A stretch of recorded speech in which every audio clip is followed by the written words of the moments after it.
Nairobi Metropolitan Services, we have seen about a year and a half, a year and some months of their action in the city. And, a lot was said when it came in. And then a lot was said just 3 weeks ago, deeming, a lot of this action unconstitutional. But still, they have a mandate to do many things within the city. And then where things were not happening at some point, we saw water running in some taps. We saw cleanup happening. We saw that things we didn't think could happen in many years that that people did not experience actually coming. And then yes, we stepped into the realm of what many would call miracles in the city because it hadn't happened for 20 years. We also saw the very robust plans of medical facilities across the county.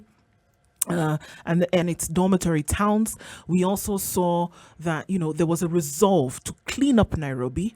There is a resolve currently to clean up the city. I mean, we're looking at World Environment Day tomorrow, and the plans that Nairobi has to be really a green city again. And we're entering into that conversation now, and we're taking that call today with the Director of Environmental Services at the Nairobi Metropolitan Services, and that is Maureen Njeri, who joins us today. Maureen, good morning. Good morning to you. Good morning and welcome to the conversation. You're in the room today, far though not so far, Siti Muga, Ndu Oko, and Wanjiro Gikonyo. Thank you very much. Asante. So, I mean, just diving deep into it, it's clear that cleaning up the capital of the country is high on the priority list of the NMS. There's a plan to give Nairobi a new face. Could you step into some of that and tell us, what is it? What is the plan? Okay, thank you very much, and for being here today. As you're well aware, Nairobi Metropolitan Services was established through a deed of transfer on the 18th of March in 2020. And since its establishment, NMS has made great strides in enhancing a clean and healthy environment for Nairobians, which is also in accordance with Article 42 of the Constitution of Kenya. And this is mainly through provision of solid waste collection and disposal services, which was one of the transferred functions from the Nairobi City County government. Since our establishment, we have been able to make several strides in terms of trying to make sure that we have systems and structures in place which ideally are supposed to assist us in terms of ensuring that Nairobians get the required service and that we are able to actually enjoy a clean environment. Some of the achievements or some of the maybe I can possibly just highlight some of the achievements that we made in the last year. We were able to increase, as we came into office, whereby we had a lot of accumulations of waste in various parts of the city. We were able to increase the collection of waste from 1,000 tons to 2,500 tons, which is coming from a total generation capacity of Nairobi, which is around 3,000 tons per day. So this really enabled us to clear a lot of the accumulations which were in various parts of the city and at least be able to actually leave the environment in a state that is not polluted. Other systems and structures that we're able to put in place, that we're able to contract the National Youth Service. The National Youth Service NYS has been assisting us mainly in provision of machinery and trucks which assist us with garbage collection within the city, as well as machinery, which also supports us in terms of management of the dump site. As you are well aware, the Dandora dump site, which ideally is currently operating at full capacity, requires quite a considerable number of machinery to actually facilitate the movement of waste within the dump site, the compacting, to be able to create room for more waste to actually be disposed of. We also were able to reactivate vehicles which were grounded for quite some time during the Nairobi County government period.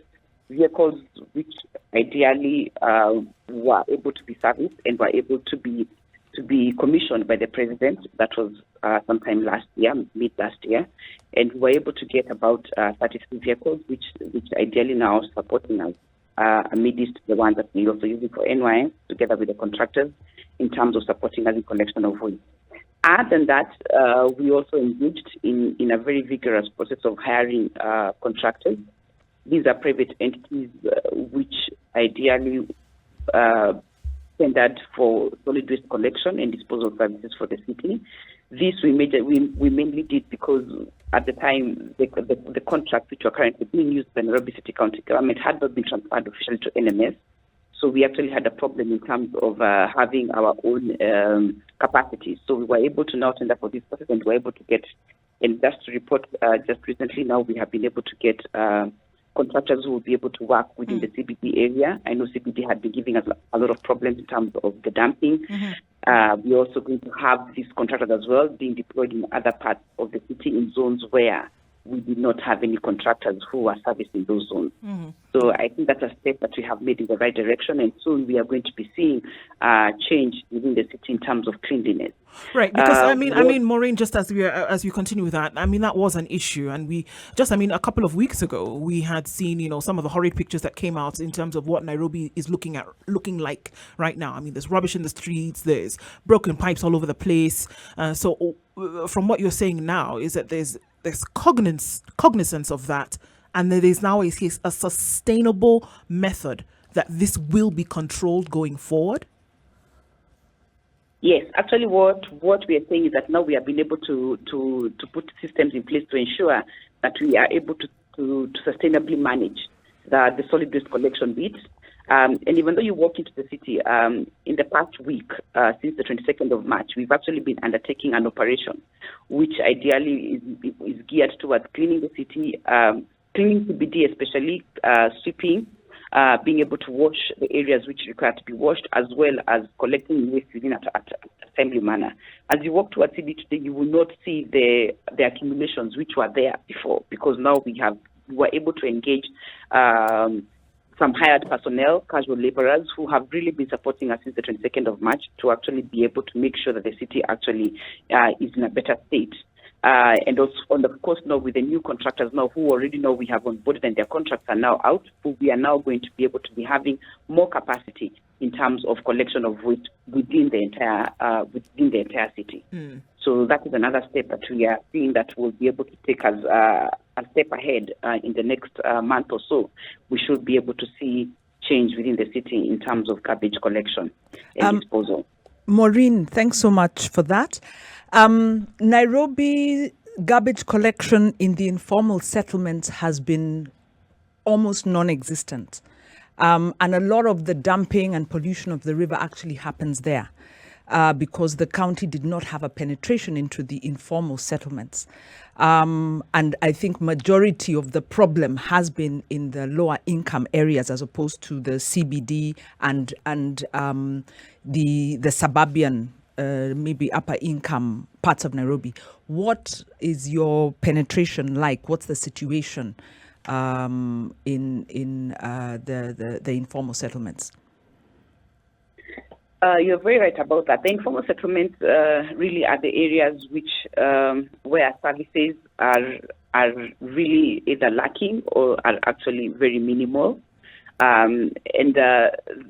With that, what we would want to actually clarify is that we have community-based organizations. These are small CBOs, youth groups, ideally which focus on collection of waste using non-motorized vehicles such as handcarts. So you will find in the informal settlement a lot of these non-motorized transportation systems such as mikokotenis are currently being used to actually ferry waste from the informal settlement and actually bring them to collection points which as NMS we have recognized, whereby we can now be able to actually come and collect that waste using our capacity in terms of the trucks that we have. So what we would what we have actually been pleading with Nairobians, especially those who are probably living in the informal settlements, and the main reason why we are actually trying to create this awareness is so that they can be able, so that even as they generate their waste within these settlements, let them be able to hand over their waste to these registered youth groups, because these youth groups are also registered by NMS. However much they're also not using motorized transport. And once they actually hand over their waste to these youth groups, these youth groups, even as we try to sensitize them and actually try to bring them on board in terms of what we are trying to do as NMS, they will be able to dispose of these waste in the right designated sites for disposal for us to actually be able to have access to come and collect. So what you've been finding probably maybe is just lack of awareness possibly in terms of who do you hand over your waste to when you generate it within your settlement, because you will find in the upper end of Nairobi, we have the private solid waste collectors who actually come door to door to collect waste. And these are private collectors who we do not have, who ideally we regulate in terms of issuance of licenses. And what now you find is that in this other upper area of Nairobi, you will find the city is majorly clean, and then you will find a problem in the settlement areas. But within the settlement areas, it's because most of these sites, even as we have reduced capacity, you find that the designated sites are also not being cleared in good time. So that even as the hand cart starts dropping off the waste, if we do not come and clear in good time, then you also end up having a pollution issue within these informal settlements.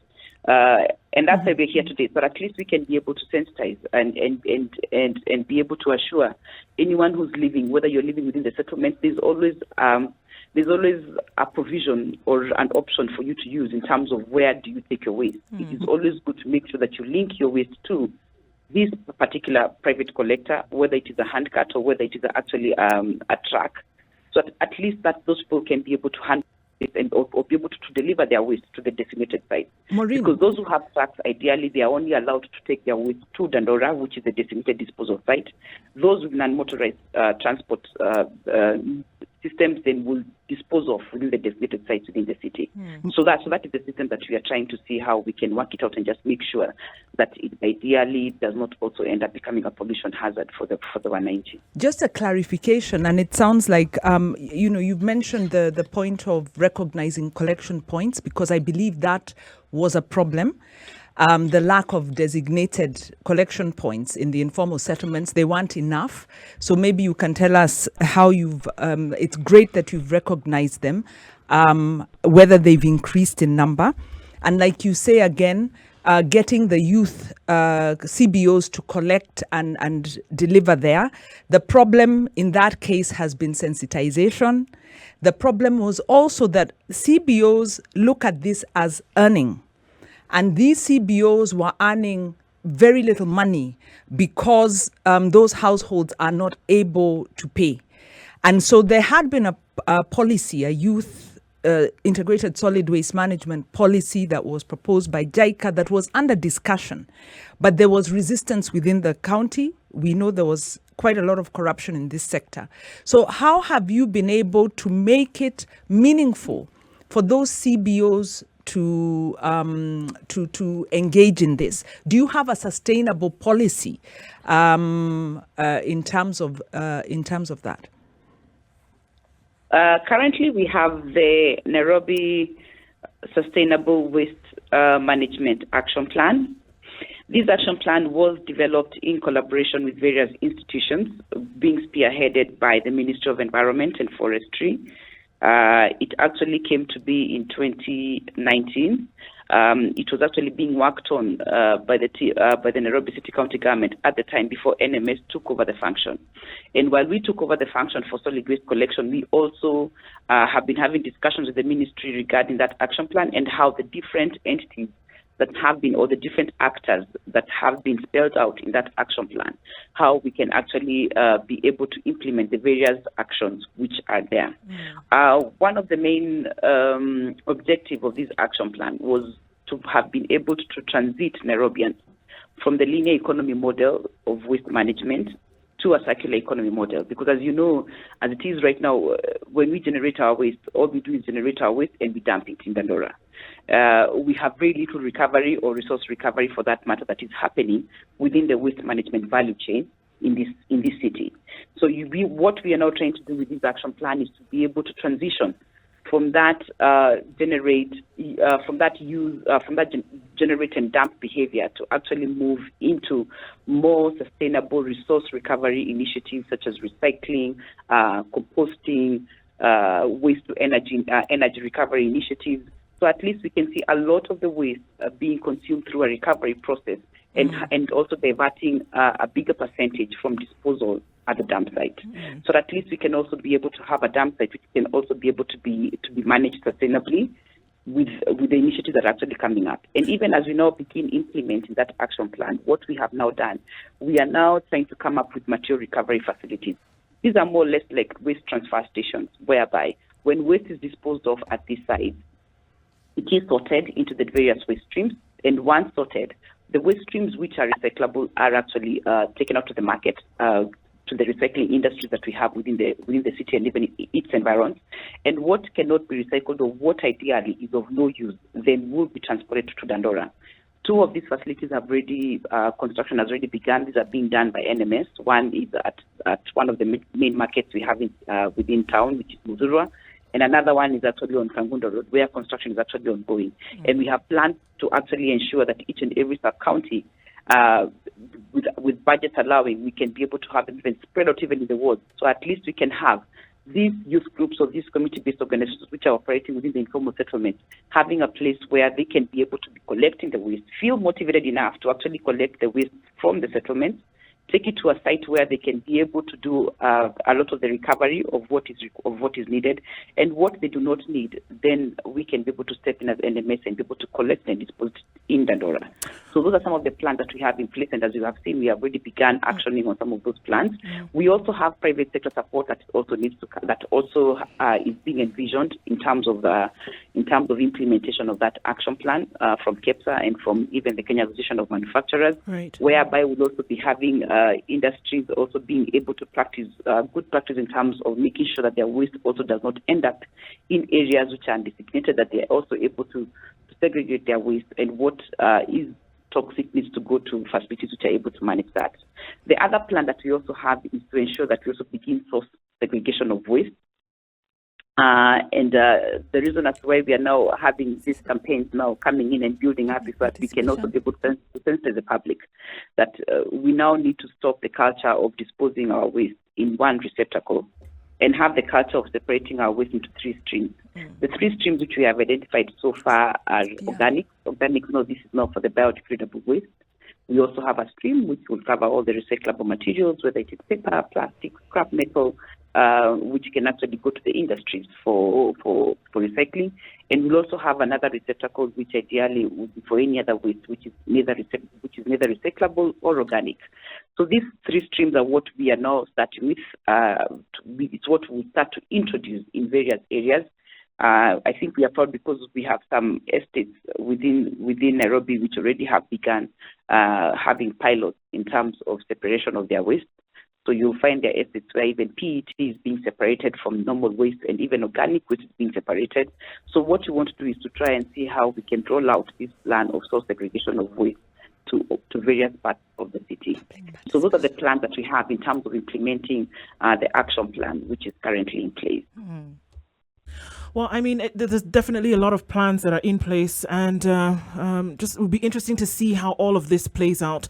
Maureen, Njeri, want to thank you for joining us this morning in the Situation Room and talking about the plans that the NMS has in store for the county of Nairobi.